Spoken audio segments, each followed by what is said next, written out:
नमस्कार, बहुत स्वागत है आप सभी का। आप देख रहे हैं आपकी बात छत्तीसगढ़। मैं हूं अभिलाष मिश्रा। बस्तर छत्तीसगढ़ का सबसे ज्यादा सेंसिटिव इलाका, नक्सलवाद का सबसे गहरा जख्म झेलने वाला इलाका और विकास की राह से कोसों दूर का इलाका। लेकिन यह बात सही है कि प्रकृति ने अगर पूरे छत्तीसगढ़ में सबसे ज्यादा किसी को वरदान दिया था तो वो बस्तर को दिया था। ऐसे में क्या वजह है कि बस्तर के नाम पर सियासत परवान चढ़ती रही और बस्तर विकास की दौड़ में पिछड़ गया? इसको लेकर बीजेपी और कांग्रेस का अपना अपना नजरिया रहा है। जब बीजेपी विपक्ष में होती है तो कहती है बस्तर बिल्कुल बर्बाद है, वहां कुछ नहीं है। सत्ता में आती है तो कहती है बस्तर जो है अब गुलिस्ता बन चुका है, हमने उसमें इतना काम कर दिया है।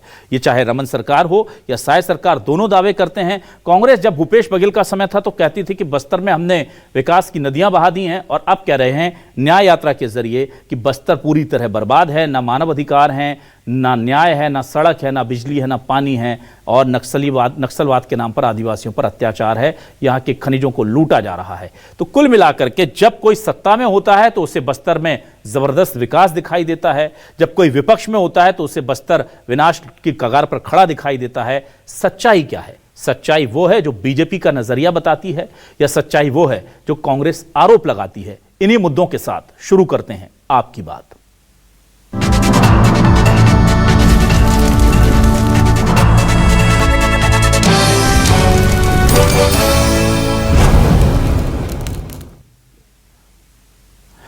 और आइए सबसे पहले सुनते हैं कि सीएम साहब क्या कह रहे हैं। आपको बता दें कि बस्तर के विकास को लेकर अब जो इबारत लिखी जा रही है, खुद प्रधानमंत्री नरेंद्र मोदी ने उसकी तारीफ की है और सीएम साहब की पीठ थपथपाई है। बस्तर में जिस तरह से लगातार हम देख रहे हैं कि गांव दर गांव बिजली, पानी, सड़क पहुंच रहे हैं, सुविधाएं पहुंच रही हैं, उसको लेकर केंद्र सरकार जमकर तारीफ कर रही है। सीएम साहब ने क्या कहा बस्तर के विकास को लेकर, सुनिए।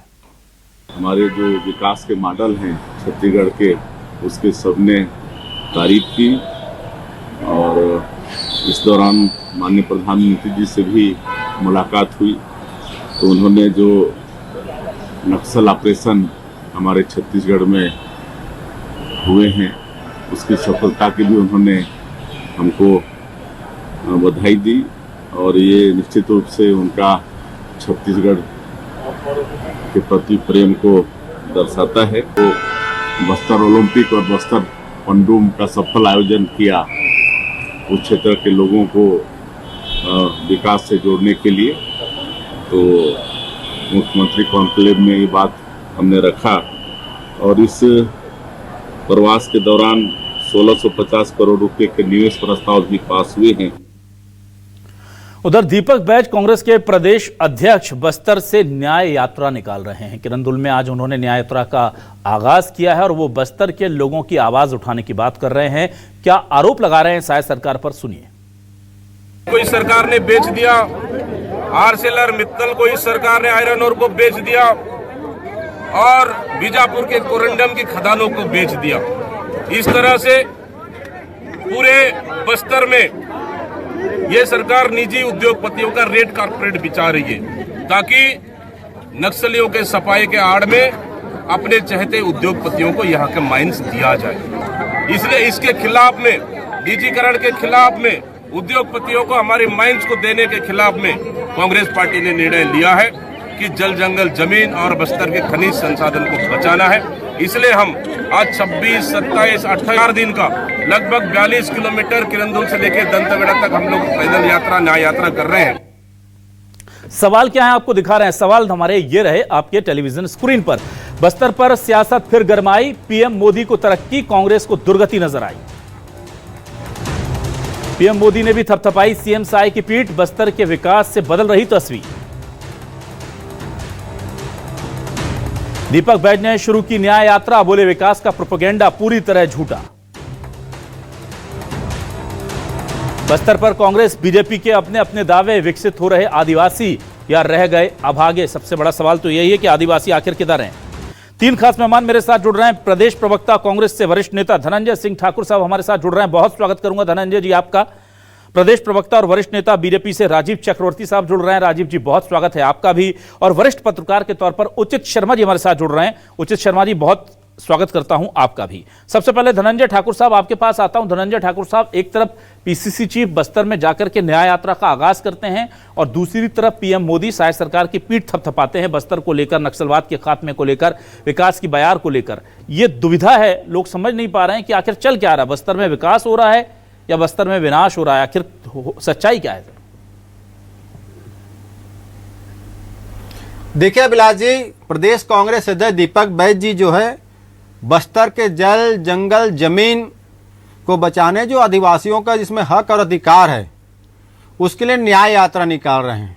जिस प्रकार से 1.5 साल के भीतर में बस्तर के सारे विकास कार्यों को रोक दिया गया, क्योंकि भारतीय जनता पार्टी ऑपरेशन जो है पूंजीपति चला रही है। क्योंकि जिस प्रकार से बस्तर में वन संपदा है, वहाँ कोरंडम है, बॉक्साइट है, आयरन ओर है, वहाँ एनएमडीसी प्लांट है, जिस पर भारतीय जनता पार्टी के मित्रों की नज़र लगी हुई है कि कैसे उसको कब्जाया जाए।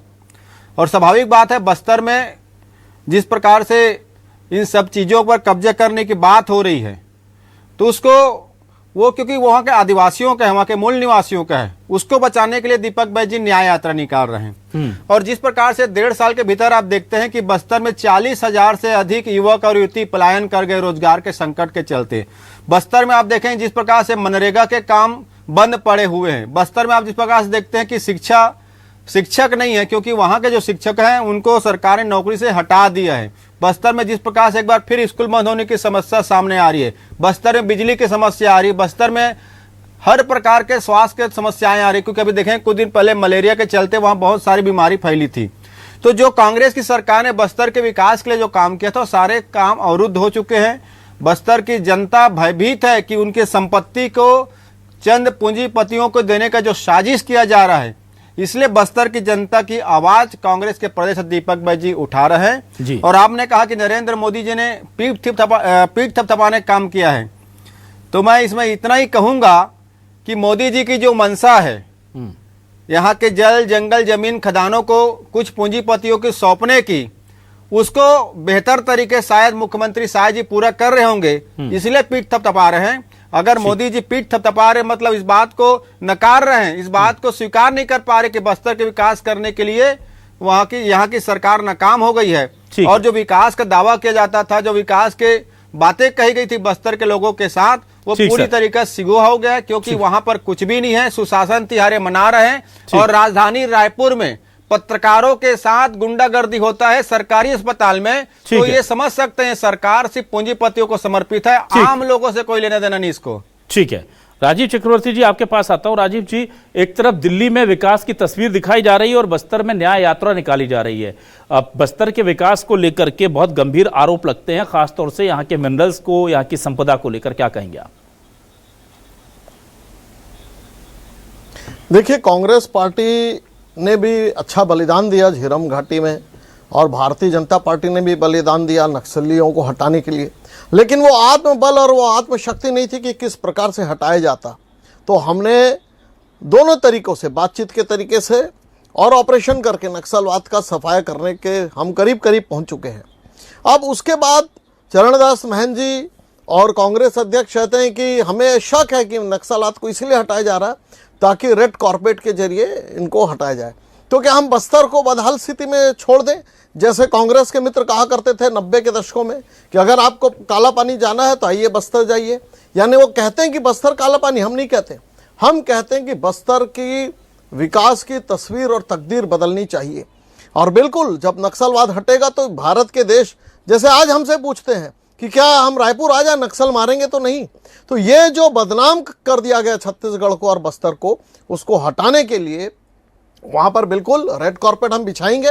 मैं खुलेआम कहता हूँ, नम्रतापूर्वक स्वीकार करता हूँ, वहाँ पर पर्यटन की हजारों संभावनाएं हैं, वहाँ पर मिनरल्स की हजारों संभावनाएं हैं, वहाँ पर छोटे छोटे कुटीर उद्योग की, डोकरा शिल्प से लेकर तमाम जो छोटे उद्योगों की बहुत बड़ी संभावनाएं हैं। तो कांग्रेस को अगर इसमें दर्द होता है तो वो दर्द के पीछे कारण नहीं मालूम, लेकिन यही कांग्रेस पार्टी ने भी डीबीआर्स को बुलाया था देवभोग के, सेंधमुड़ा के खदान के सर्वे करने के लिए, प्रोस्पेक्टिंग लीज और परमानेंट लीज करने के लिए। तो ये कांग्रेस की दोहरी चरित्र है।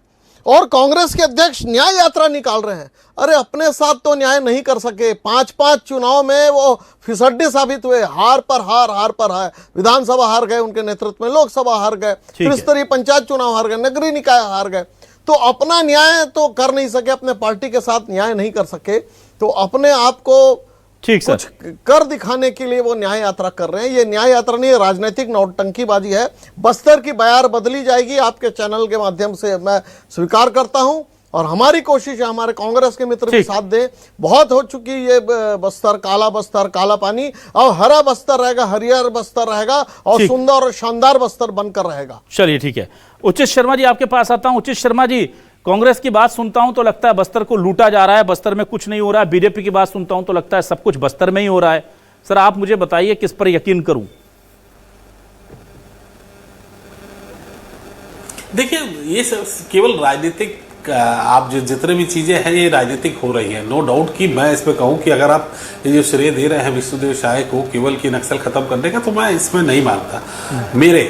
मेरे चारों सीएम ने इस पे काम किया है, चाहे वो अजीत जोगी हो, चाहे वो डॉक्टर रमन सिंह हो, चाहे भूपेश बघेल हो, और चाहे विष्णुदेव साय हो। हाँ, विष्णुदेव साय जी को अपने जो डबल इंजन का फायदा नो डाउट उसको मिला है। अगर इतनी केंद्र सरकार इतनी गंभीर थी तो ये प्रतिज्ञा अमित शाह जी को पहले 10 साल पहले ही क्यों नहीं ले ली गई थी? अगर इतने गंभीर अमित शाह जी थे, एक छोटा सा सवाल उनसे जरूर रहेगा और हमेशा से रहेगा।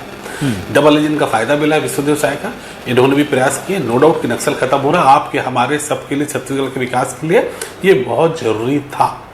इसका श्रेय विष्णुदेव सरकार को जाता है क्योंकि वो सीएम है, लेकिन बाकी सीएमओ ने कुछ नहीं किया, ऐसा मैं नहीं मानता। ये नक्सल खत्म करना अपने आप में एक रिले रेस थी। हर सीएम ने अपने हिस्से की दौड़ लगाई है और उसका जो नतीजा है आप और हम सभी देख रहे हैं कि नक्सल मुक्त छत्तीसगढ़ हो रहा है।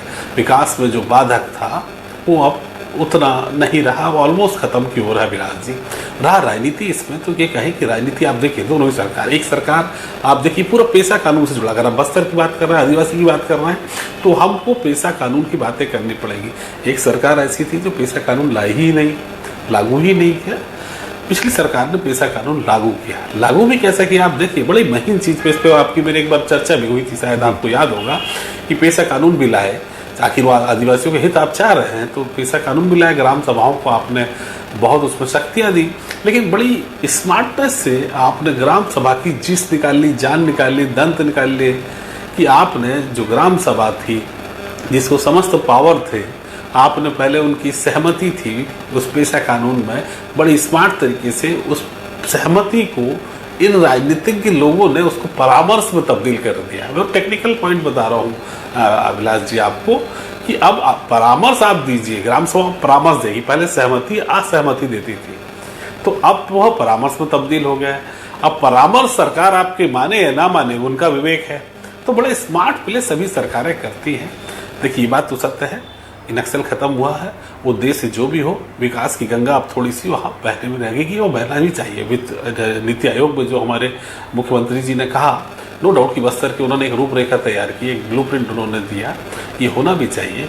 लेकिन ये बात सत्य है कि क्या ये जो बस्तर में नक्सल मुक्त बस्तर आप कर रहे हैं, अच्छी बात है, इसका स्वागत है, हर व्यक्ति 103 करोड़ जनता इसका स्वागत करती है, लेकिन क्या इनका उद्देश्य पवित्र है या था?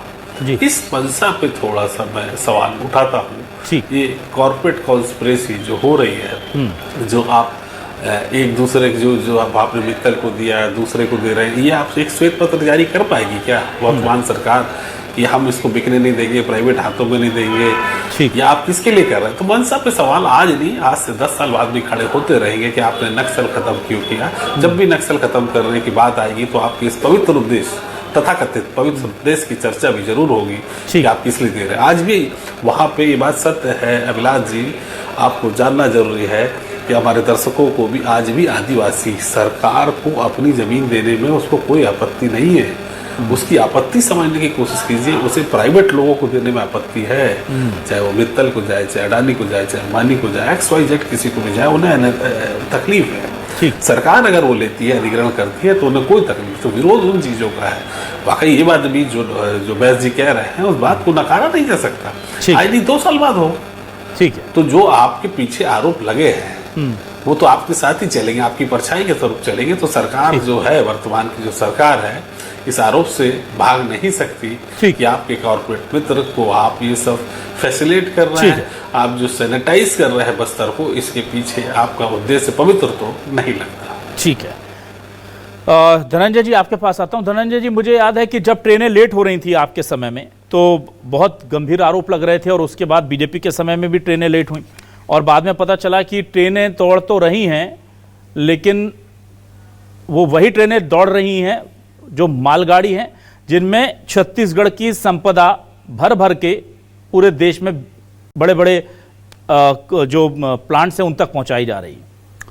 और पैसेंजर जो हैं, आपके वक्त भी हम देखते थे और उसकी वजह से कांग्रेस सरकार को बहुत ज़्यादा बैकफायर भी, जनता का गुस्सा भी झेलना पड़ा कि पैसेंजर ट्रेन जो थी वो रद्द हो गई थी, वो सैकड़ों की संख्या में रद्द हो रही थी और मालगाड़ी सैकड़ों की संख्या में बढ़ गई थी उस वक्त।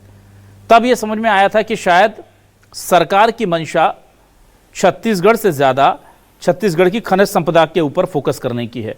अभी भी वही आरोप लग रहे हैं सर कि यह खनिज संपदा, आप क्या ये कहना चाह रही है कांग्रेस कि छत्तीसगढ़ की खनिज संपदा को लूटना है, इसीलिए नक्सलवाद को खत्म किया जा रहा है? और उस पर फिर आरोप ये भी लगाते हैं भूपेश बघेल जी कि आदिवासियों को नक्सली बता करके बेवजह मारा जा रहा है। दीपक बैज साहब भी बोलते हैं।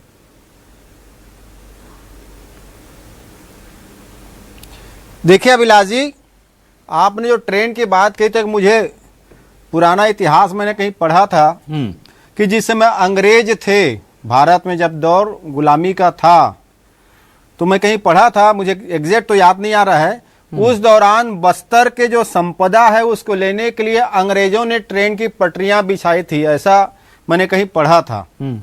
और वही स्थिति आज छत्तीसगढ़ में फिर देखने को मिल रहा है। जब से नरेंद्र मोदी जी प्रधानमंत्री बने हैं, भाजपा की सरकार बनी है, तो वो वही ट्रेनें पटरी पर ज्यादा तेजी से दौड़ रही है, बेरोक टोक दौड़ रही है, जो खनिज संपदा को यहाँ से ले जाकर कुछ पूंजीपतियों को मदद कर सके, उनके लाभ दिला सके। तो ये तो सब कुछ प्रमाणित हो गया। हम जब ट्रेन बंद होने पर यहाँ आवाज उठाते थे तो हमारे साथ बैठे प्रवक्ता साथी कहते थे कि ट्रेन का आधुनिकीकरण किया जा रहा है, पटरियां बढ़ाई जा रही है, टेक्निकली सुधार की जा रही है। सुनते सुनते आज 5 साल हो गया है और 5 साल से पता नहीं कब तक और सुधारेंगे। पर यात्री ट्रेनों के लिए यही पटरियां खराब होती है, यात्री ट्रेन के लिए टेक्निकल फॉल्ट होती है। लेकिन अगर पूंजीपति का ट्रेन कोयला लेकर, आयरन ऊर लेकर, बॉक्साइट लेकर जाए, उसके लिए कोई पटरी खराब नहीं होती है। आपने समझ गए और प्रदेश की जनता भी समझ गई। आपने कहा नक्सलवाद खत्म करने के बाद क्या वहां पर वन संपदा को लूटा जाएगा, तो मैं दोनों चीज थोड़ा सा अलग करूंगा। जिस प्रकार से उचित शर्मा जी ने कहा कि नक्सलवाद से पूरा प्रदेश पीड़ित है और हर सरकार ने नक्सलवाद को खत्म करने के लिए काम किया, चाहे वो अजीत जोगी जी हो, चाहे रमन सिंह जी हो, भूपेश बघेल जी हो, अभी विष्णु साहजी कर रहे हैं। अभी की जो सरकार कर रही है उसके मंशा पर ही क्यों सवाल उठ रहा है? इनके पहले के सरकारों के मंशा पर तो सवाल नहीं उठा, क्योंकि ये जब मार्च 2026 की डेडलाइन तय करते हैं नक्सलवाद खत्म करने की, पूरा प्रदेश साथ में खड़ा हुआ है, फोर्स नक्सलियों को खदेड़ रहे हैं, मार रहे हैं और सारे विपक्ष हो, पक्ष हो, पत्रकार हो, जनता हो, सब खड़े हुए हैं, क्योंकि हम नक्सलवाद की खात्मा चाहते हैं। पर लोग शंका इस बात की कर रहे हैं कि 2026 तो नक्सलवाद खत्म करने का डेडलाइन है, पर क्या 2026 के बाद बस्तर के आदिवासियों को बस्तर से मुक्त करने का अभियान भाजपा चलाएगी क्या?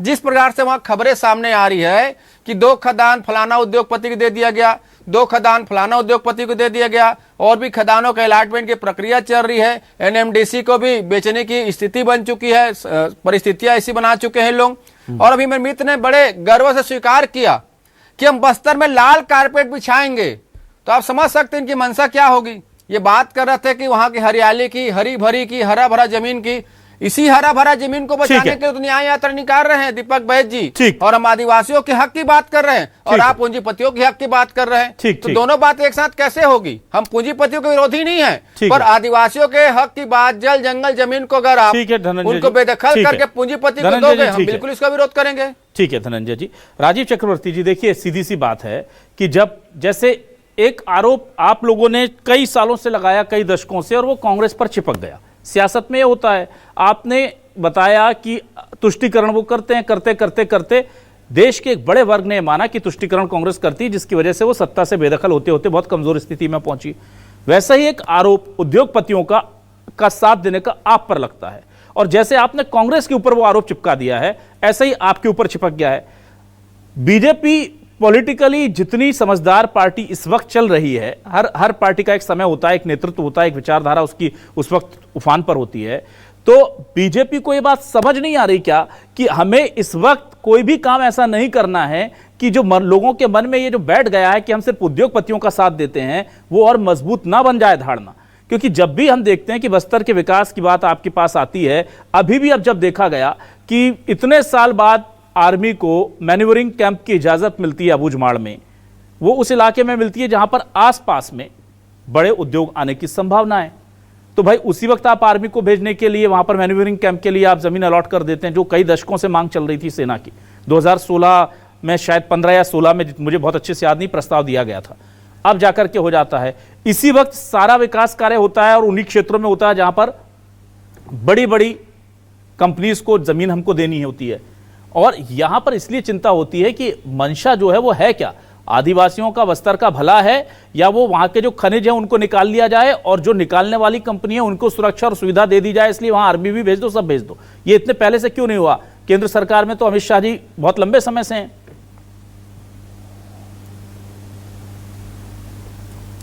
देखिए अभिलाष जी, आपने बहुत अच्छा प्रश्न पूछा कि मंशा क्या है। तो मैं बिल्कुल साफ साफ बता दूं, आधुनिक लड़ाई है वो मिसाइलों और ड्रोन के अलावा आर्थिक क्षेत्र की लड़ाई है।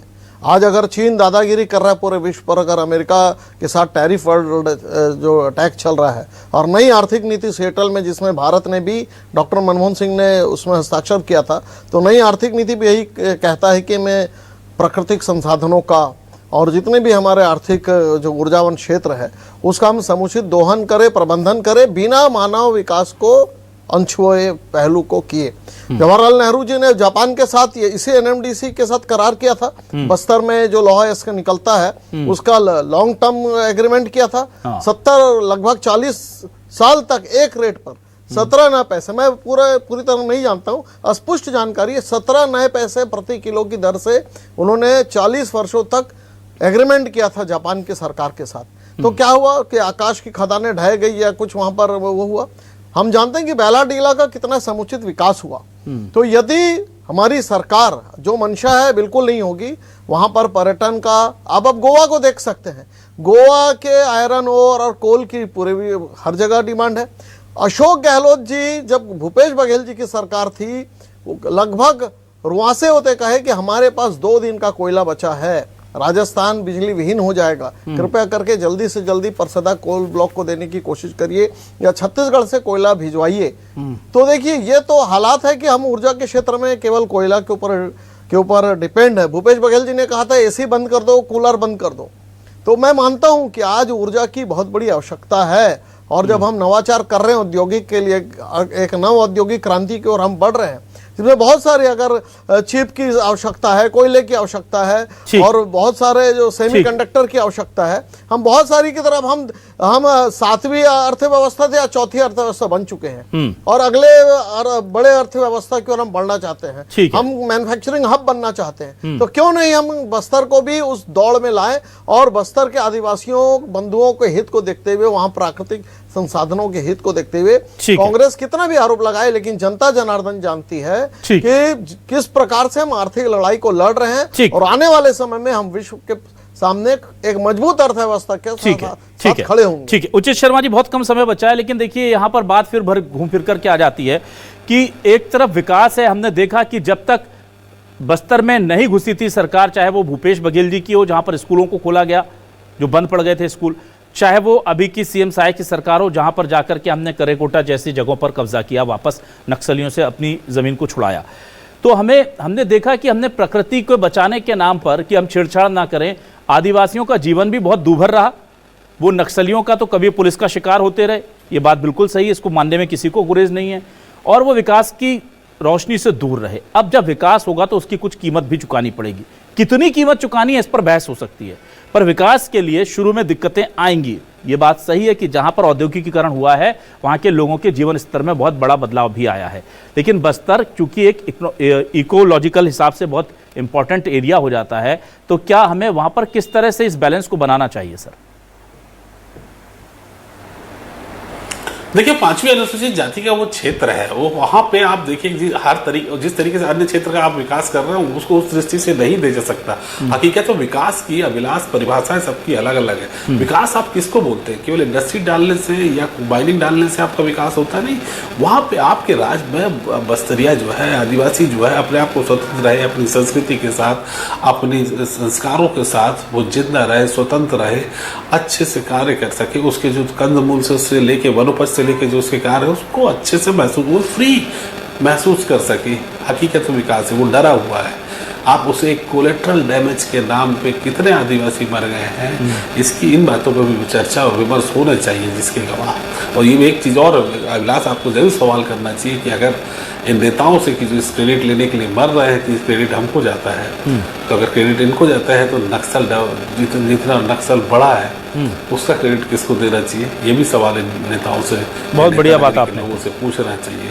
आप अगर खत्म करने के क्रेडिट ले रहे थे तो शुरुआत कैसे हुई और 25 साल में पनपा पड़पा कैसे, इसके जिम्मेदार कौन है, इसका जवाब इन नेताओं को देना चाहिए, बस्तर वासियों को। ठीक, तो सस्टेनेबल डेवलपमेंट बहुत जरूरी है, क्योंकि हमने देखा है कि विकास की दो तरह की परिभाषाएं, जिस तरह से उचित जी कह रहे हैं, हमने वेस्टर्न की वो कंट्रीज भी देखी है जिन्होंने अपने सारे संसाधन लुटा दिए, कमाई का जरिया तो बढ़ा लिया, लेकिन ना लोग सुखी हैं वहां पर, सबसे ज्यादा सुसाइड के केसेस आते हैं, हम देखते हैं कि वहां संसाधन तमाम है लेकिन लोग बिल्कुल अकेले हैं और रोबोट्स और एआई चैटबोट से बातें कर रहे हैं। और दूसरा, हमने भूटान जैसे छोटे देश को भी देखा है जो जीरो फुटप्रिंट कार्बन के साथ दुनिया के लिए मिसाल बना है, जहां के लोगों की जीवन शैली बहुत ही सादा और सिंपल है और उनकी संतुष्टि का स्तर है, उनकी खुशी का स्तर है, वो कई विकसित देशों से कहीं ज्यादा ऊपर है। विकास दोनों है, मानवीय विकास, औद्योगिक विकास के बीच में बैलेंस नहीं होगा तो फिर बस्तर फिर से नुकसान में जाएगा। बहुत शुक्रिया करूंगा धनंजय सिंह ठाकुर साहब, राजीव चक्रवर्ती जी, उचित शर्मा जी हमारे साथ जुड़ने के लिए,